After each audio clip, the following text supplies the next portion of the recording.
you all here are part of that.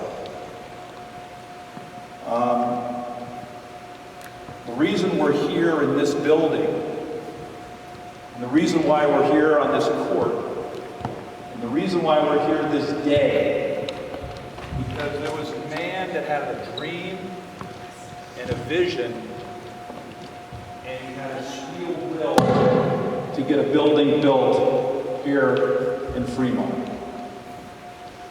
That gentleman is Gehrke.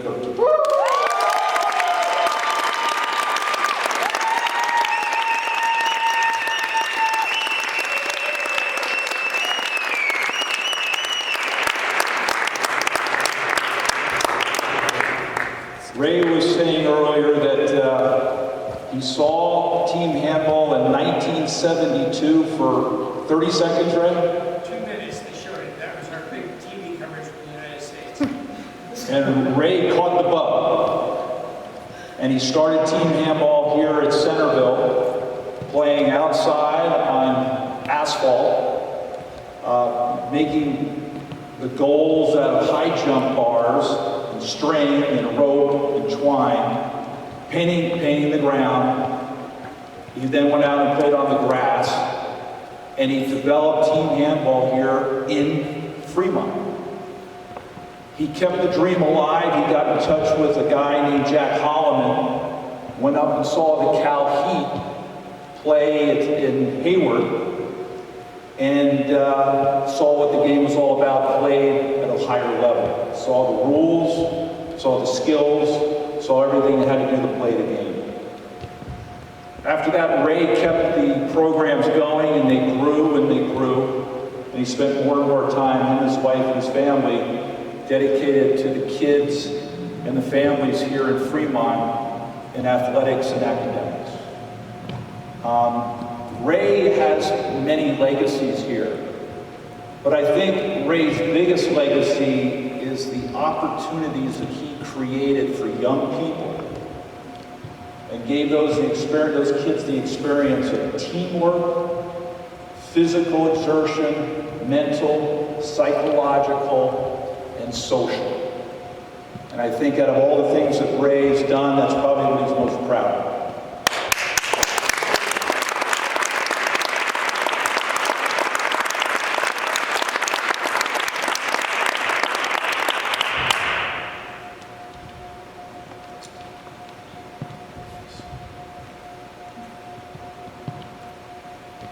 I'll have to say with Ray, the facility here that you got built, and I know a lot of people were involved with it, there's a lot of heartache, and a lot of people were involved, but you were sort of the hammer on the nail to get it done.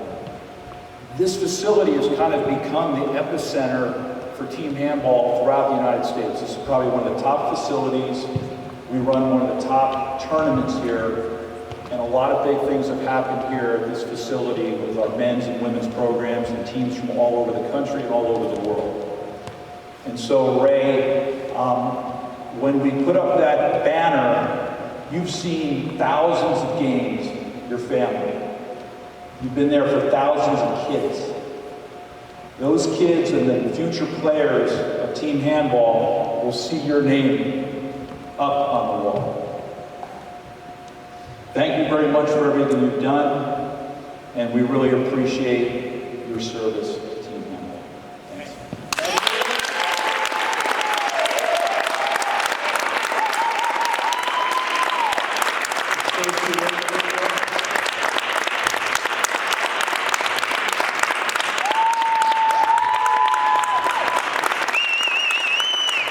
I'll keep it short. We started team handball here in 1979, and we played on the asphalt.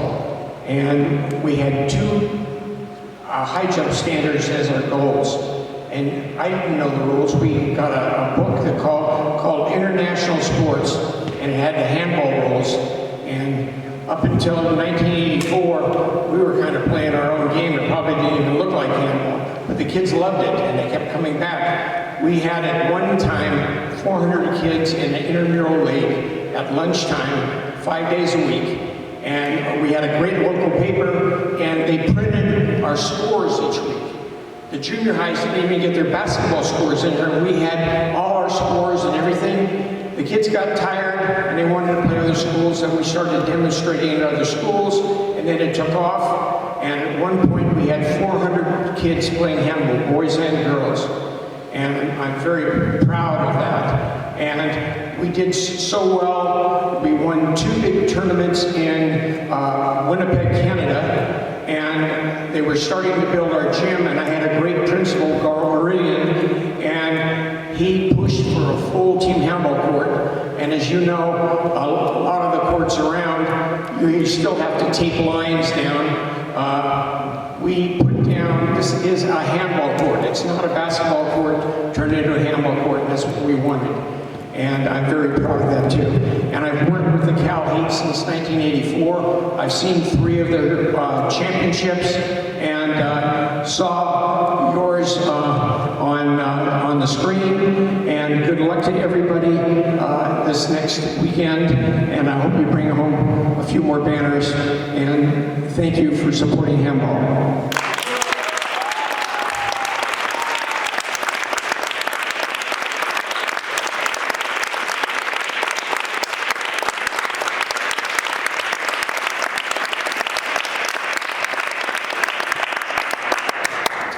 Thanks for the standing ovation for Ray. The other reason we're here is there was a young college student back in the 70s that got involved with handball with the Army Champs program, which was General Westmoreland trying to establish a US Team Handball team to play in the '72 Olympics.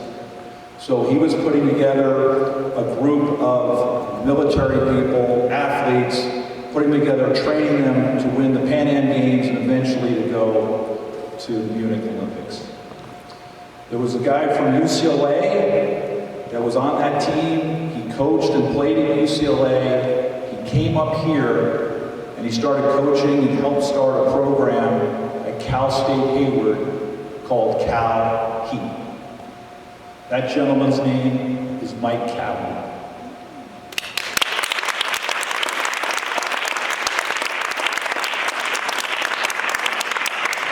Since then, the best way to describe Mike, and many of you probably have met him, is he's seen it all, he's done it all, and he's survived it all. Mike has put down tape on a court. He's coached at every level. He's taught everything: refereeing, scorekeeping, playing, goalie, backcourt, circle, you name it, Mike has done it. He's dedicated his life to team handball. He's always been there. Wherever the team handball goes, he's done it. And team handball has been through some very difficult times in the United States. And Mike was able to hang in there, keep the program, keep the sport alive in our country. And we'll forever be indebted to Mike for that. Thank you.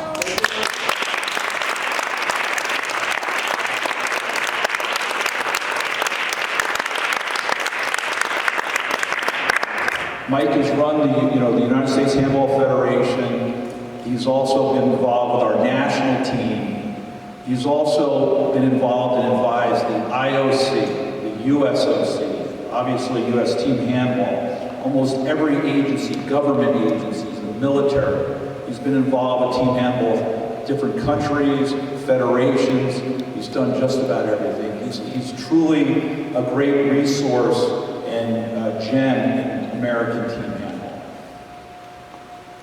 I think the best way to describe Mike, and I think Mike's legacy is, he's an authentic, genuine gentleman. He has humility, he has patience, he has drive, and he has sincerity. And I think with everything that Mike does, that is the way he does it. When you're around Mike, you feel confident, you're going to get a good shot, he's going to be sincere, and he's going to tell you the truth, and he's going to work with you and help you.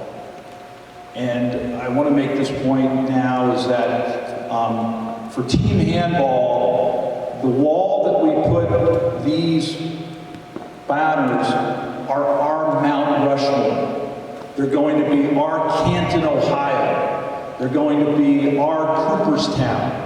They're going to be our Springfield, Massachusetts. And Ray Gehrke and Mike Cavanaugh are the first to go up. It's well-deserved, it's earned, and we appreciate everything you two gentlemen have done.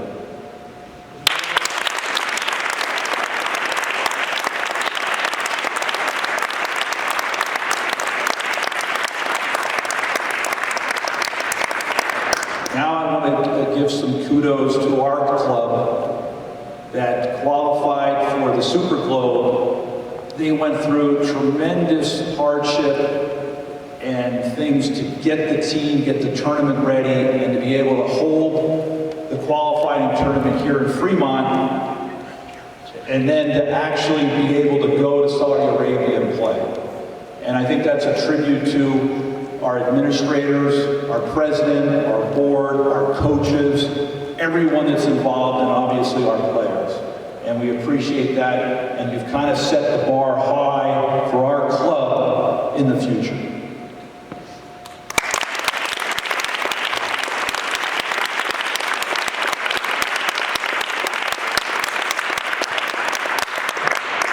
I want to finish by just wishing you good luck in Michigan, and just represent the CalHeat the way we play, the way we do things, as winners, as champions, and committed to excellence. Thanks, everybody.